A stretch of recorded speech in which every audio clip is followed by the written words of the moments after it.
morning and welcome or welcome back to By Hook or By Needles. My name is Sam and today I am going to show you this stitch, which is actually called the Garter stitch rib. Unusual name because garter stitch usually means you're going to have bumps on both sides, whereas the one side is all bumps. But if you look, you will see that some of these ridges are closer together than others, and that is what creates the ribbing. But ribbing traditionally for me goes this way, but who am I to question the names people give stitches? And I just want to check. Yeah, this is the right side. Now it will curl. That's just the nature, because you start off with stocking stitch. If you wanted to prevent that, I guess you could start off with the ribbing section, and then that will ensure that you do not get the curling. That's up to you. It's another one of those really easy stitches, and I'm trying to show people, because I know there's a lot of, I do have a lot of, mostly I'd say, oh dear, I'm going to out of focus, hang on. Is it my eyes, or is it actually the focus? It's hard to tell if it's my eyes out of focus or the actual camera. Sorry. I do have a lot of, mostly I'd say, crocheting or crocheters following me. So yeah, I like to try and encourage those that do crochet with some really simple, what I think are simple, knitting stitches, just to spark their interest, and maybe you never know, they might give it a try one day. It is as many stitches as you like, few or as many as you want. What did I cast on? 2, 4, 6, 8, 10, 12, 14, 16, 17 only. So I cast on an odd number of stitches. Now row 1 is just very simple knit all stitches, and each row is going to be either knit or purl. That's how easy it is to get this little pattern going. And I like the pattern because it's like a you could use a striped yarn. I was going to say it's like a, well, it is a ribbing, but it's a horizontal ribbing, not a vertical ribbing. And I like it. It's very simple. I like stitches that I can, or patterns that I can just do without sort of really thinking about. Now, if you don't know how to do a knit stitch or a purl stitch, I do have videos that I have written or produced for beginner knitters, so that you can hopefully learn to knit.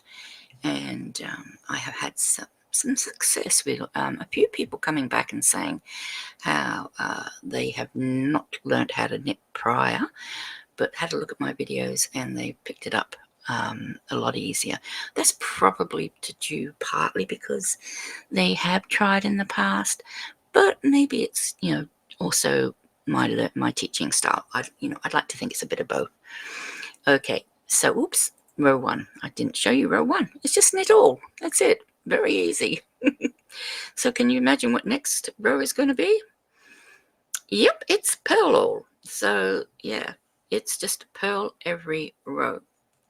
And on this side, you are going to purl every row. You're going to purl every second row. The wrong side row, you are going to purl. You want bumps on this side. And I could say some of the bumps are together more, and other bumps are further apart. And that's part of the pattern too. So the second row, it is a 10-row repeat, but as I say, it's a very quick repeat. It's not a difficult repeat. So we do a row of purl.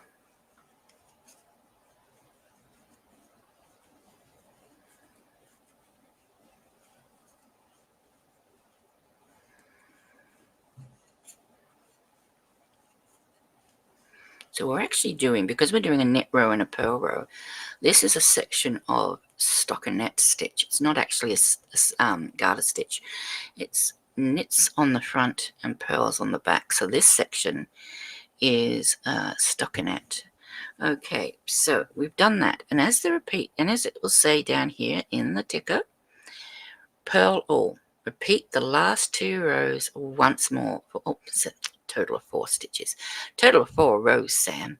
Get your ticker right. Okay, so we're going to repeat the last 2 rows. Knit all, purl all.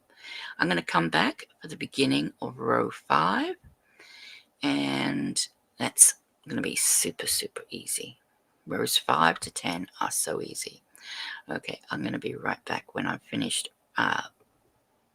my repeats of these 2 rows. Okay, rows 5, 6, 7, 8, 9, and 10, the next 6 rows are all exactly the same, and they are purled. And that's what gives you this look when you purl every row. Now, this is why I find it strange it's called garter stitch rib, because garter stitch is when you knit every row. But they're calling this a garter stitch rib, and you're purling every row for 6 rows. And then in the other section here, you're doing 1 row of knit and 1 row of purl, which is actually stockinette stitch. So it's hardly surprising that many new knitters get a little bit confused with the names of stitches or fabrics. So a lot of people don't like purling. I used to be like that. I used to hate purling. But when you consider that purling is just, so I'm just going to purl until whenever, and then I'll do the rest offline. But when you consider that purling is just the opposite of knit stitches, so really and truly, when you look at knitting, knitting is 1 stitch only. It is the knit stitch. A purl is just the knit stitch in reverse, or the knit stitch backwards, or not mirrored, reverse, the reverse of the knit stitch. And that's all purl stitch is. And so it's really not as difficult as some might think it is. I enjoy the purl stitch now.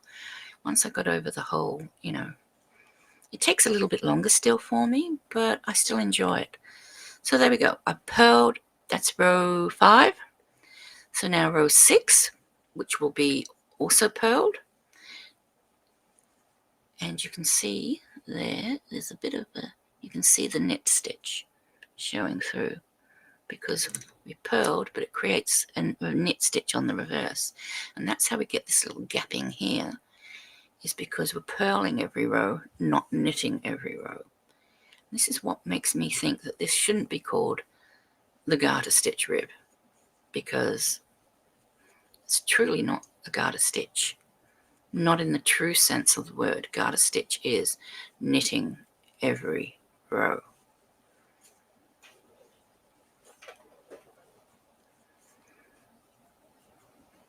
I do enjoy knitting in reverse. I can do that. Some people call it mirrored knitting, or backwards knitting, or left-handed knitting.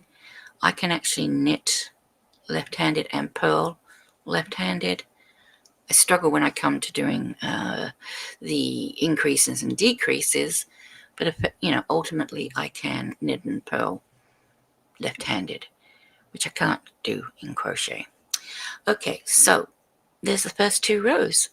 We purl every row. So I'm going to purl the next I've done 2. I need to do 4 more.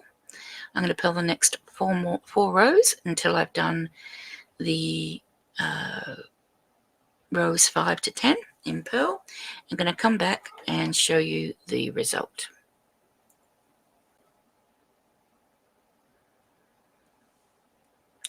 Okay, so I've done my 6 rows of purl and I end up with this. And you know what it reminds me of? As I was making this, I thought, gee, this is giving me deja vu, and I couldn't figure out why.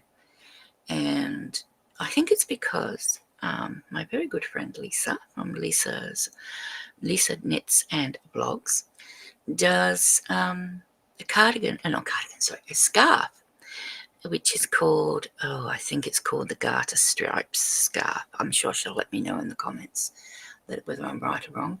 And that's what it reminds me of, the Garter, stripy scarf that she does, where she, I think that probably the row count is probably a bit different, but that's what it reminds me of. And it's a very, very pretty pattern. It is not reversible, but I think it would still be good for a scarf or a blanket or anything like that. So that is it. I would, once again, I'm going to end with the name Garter Stitch Rib. I don't like the name because this is not Garter Stitch, and even this is not Garter Stitch. It looks like Garter Stitch, but it's not. Garter Stitch is when you knit every row, and these rows and these rows and these rows are purled every row, and this is stockinette. So I would call this probably the Purl Ridge Rib, if I had to call it anything. But anyway, that's just my opinion. Please give me a thumbie before you go, and remember, take care, and until next time, bye for now. Hi, my name is Joey, and my mummy wants to know why you haven't subscribed yet. Come on, hit that button. Thank you. Bye.